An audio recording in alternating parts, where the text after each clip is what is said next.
Hi, I'm Jenny with Heart of a Mother. As homeschooling moms, we are on the go all the time. Even if we are mostly at home, we are responsible for our children almost 24/7. And many of us don't have a lot of help. Homeschooling can become overwhelming, just the task of day in, day out. The lessons, the planning, the execution of those plans, the juggling of those plans when things don't go as planned. It can all be overwhelming. And some days we just feel like we want to quit. And all of us have been there. And the solution, or one of the great solutions to this quandary, is to take a break from school. And yet so many of us argue with ourselves in our head, oh, I can't do that because we really need to keep plugging along. We need to be consistent. I don't want my children to be bored, or quite honestly, I don't want there to be chaos in the house, because if we take a break, there's no structure and routine, and then things unravel very quickly, and then I'm just stretched even further than I would be if we just stuck to the plan, right? But it is okay to take a break from school as a homeschooler, and I would argue that it is actually much needed and you deserve it. And there are ways to take a break that don't involve complete chaos, can still be educational, or just can give you that mental health break that you need. Look up your local public school calendar. Those those teachers have in-service days. Usually every month there's an in-service day, or there's a half day due to meetings or parent-teacher conferences, something like that. And so even with that, we know that homeschoolers tend to work at a faster pace, or at least are able and have the option of fitting in way more educational content than they can in traditional schools because of the classroom model versus the at-home model. So it's okay to take a break, and it's okay to change things up from your normal homeschooling routine when you're all feeling kind of grouchy, or maybe just mom is needing to breathe for a few minutes. Now, when my kids were all younger, mostly elementary, some middle school, we used to do what's commonly called Sabbath schooling in the homeschool community, where we would school for 5 or 6 or 7 or 8 weeks, and then we would take a week off. And Sabbath schooling comes from the idea that you work for 6 weeks and then take the 7th week off to rest. But we scheduled ours around holidays and family trips and events, and so it wasn't always exactly 6 weeks on, 1 week off. But we did do that year round, and for our family, we took a bigger break in the summer, 4 to 6 weeks, and it was just beautiful for me to know that I had a break coming up. There is research that shows that if you put happiness, if you put a break, if you put a vacation on your calendar, you get more joy from that action sometimes than even going on the vacation. So having that break to look forward to really helped my motivation if we can just get through these next 6 weeks. But as my kids grew older, the breaks became more dependent upon the needs of the teenagers and their activities and some of our travels. And so we didn't quite do the on-off. We now more do like, I plan for us to school every day year round, but I'm able to take the breaks when I need it. And so I'll take breaks when we need to travel somewhere for a kid competition, or if we have a SAT coming up and we need to just focus on extra practice, or if maybe they're doing an online class and I have to schedule breaks around that or something like that. So I have more flexibility right now in my breaks, but I also have to force myself to still schedule them, because I still need breaks that aren't that extra stuff, because that extra stuff isn't really a break. It's, traveling, mom's in charge of all the things, or it's, focused attention for my teenagers and what they need, or driving them all over somewhere where we're not going to get to school that day, but I have to do all the things. So we still need breaks. Everybody needs breaks, and it's healthy to need some sort of a break. You can just say, you know what, we're not doing school today. You guys are just I need a day off. We're just playing. And you can surprise them with that, or you can plan it ahead. You can plan it ahead and surprise them. So if it helps you to plan ahead and they get joy from being surprised, just take the day off. You can let them play outside. You can let them play inside. You can let them be on screens all day. It's really okay for one day, but do it. Now, if you have all little children and that's really just going to melt into just a disaster for you, and you're in that season where that will not be a good idea, there's other ways that you can plan a break without it kind of dissolving into chaos. Things that I've done that worked really well is inviting a friend over to play. It is amazing how much better behaved my kids are when there's another kid to occupy their time, right? Even better is if the kind of break I need is to chat with other women and just sit down and not do something during my break time, having that mom come over, because I'm also a better mom when there's other people in the house. So those are options. If you need it to be educational, you can grab audiobooks, educational videos, games that they can play.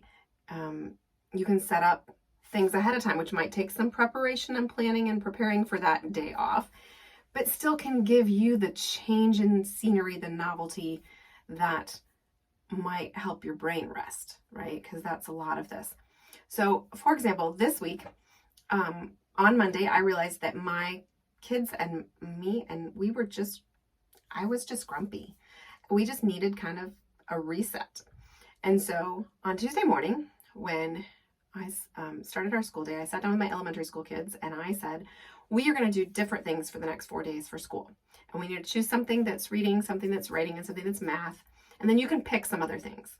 And we brainstormed as to what they could do, which for one kid was read a book and write 3 sentences about it. Yes, please. He's not really writing much, so that was his idea, and I was super excited about that. Another kid, it was, I really want to practice math facts on this app. Okay, great. That sounds good. They both agreed they wanted to do some learning about sea creatures. That was the topic that they were most interested in that week. So I found a National Geographic website that had like educational videos and little games and information that they could read, and they did a little of that each day. And then we all agreed that we were behind in a few of our read aloud books, and they wanted me to read. And they wanted me to help them with a few other things that we just hadn't gotten to lately. So we made a plan for 4 days that was schooly. I mean, it had all the subjects that we would normally do, almost all, but it wasn't their usual curriculum. It wasn't the lists that I always print out for them. It was just a change.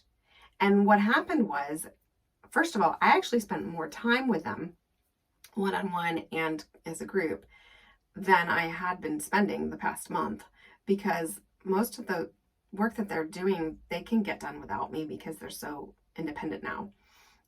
So I was enjoying the time with them and the learning time with them more than I had been, at least more time. And then also they were done faster, which is fine. And they had a renewed spirit and more positivity, and they began to play in a way that kind of, they were building sea creatures out of Legos and things to carry over the learning because they were inspired by that. So a lot of moms would tell you that's the way learning should be all the time. And that is great. And if that works for your family all the time, I commend you. That's one option. But for my family, that doesn't work all the time, but it works as a really good break. So I hope that by sharing that with you, you might be inspired to figure out how you could take a break from your usual routine and maybe mix things up a bit for a couple of days, a week, whatever it takes, so that you can feel refreshed and renewed, your kids can feel refreshed and renewed, and you can still be moving forward. Now, we're going to pick up our lists again on Monday. We can't stay too far off the path because I do have some goals for them for this year and I'd like to see them through. But that gave me just that a week with them that was less stressful, more joyful, and I think it helped all of us to feel like we can move forward better. Sarah McKenzie talks about what she calls a just because we can day. And she will surprise her kids sometimes and just say, today is a just because we can day, abbreviation for it too, where we're going to go on a field trip or just go get coffee or ice cream, or we're going to sit around and read all day, or whatever it is she comes up with for that day. We're homeschoolers. We have that flexibility. So we should use it just because we can, right? It is a way to teach our kids that there are blessings to this lifestyle that we should embrace. Just remember, teachers need in-service days too. So if you can figure out a way where your kids can be occupied and you can work on some things, that can also benefit you throughout the year. Sometimes we just keep plowing through on our path forward and we don't look back and start thinking about, well, what's working, what's not working, and what can I change, and what's coming up that needs to change, and oh, how do I fix the fact that this kid is falling behind? Or we don't have the time to think, right? So a half a day or a whole day or 2 half days can really help us to sit down and reflect and just take that mental break from the normal routines so that we can look at some of those processes, strategies, maybe curriculum that we might need help changing, we might need to help our kids with. That's what I was meant to say. And I do have a tool in my shop for that called the Mid-Year Planning Reflection, and it can be done at any point when you're in the middle of a school year. It's relatively brief, but it focuses on some key points to look at your curriculum, look at what's your scheduling, what's working, what's not working for each child. Kind of a real quick go through this and think, brainstorm through that. And that might be something you could do on a teacher in-service day that would help you feel rejuvenated, feel refreshed moving forward for the rest of the school year if you need it. But that's just a step beyond the take a break from school day, right? Is if you really need to examine how things are going. As always, I want to let you know that our consultants at bloomhomeschooling.com are available to help guide you through any of these challenges that you might be facing, to help you examine either your curriculum, your scheduling, what's happening in your home, a particular child that's struggling with something you're struggling with as a homeschooling mom. We are available to you at bloomhomeschooling.com to chat one-on-one anytime. And I hope that this video and some of the other videos on my YouTube channel would be a benefit to you in persevering in this homeschooling journey. It is challenging, but it is so rewarding. And it really is a gift that we are giving our children to be their primary educator, someone who loves them and knows them better than anyone on this earth, their mother, right? And I know dads homeschool too. We love the dads that homeschool. They love their kids as much. I'm a mom, so that's just where I go with this. But if there's dads watching, definitely such a value to our kids to give them this gift of homeschooling. And I pray that it can be something that works for your family. It might not work for all families, and that's okay. But we are here to help you in any way that you might need. Please subscribe to my YouTube channel. You can also find us over on Facebook at Heart of a Mother by Jenny. We at Heart of a Mother just want to support all Catholic homeschooling moms, especially, and find ways that we can give back for the blessings that we've received through our homeschooling.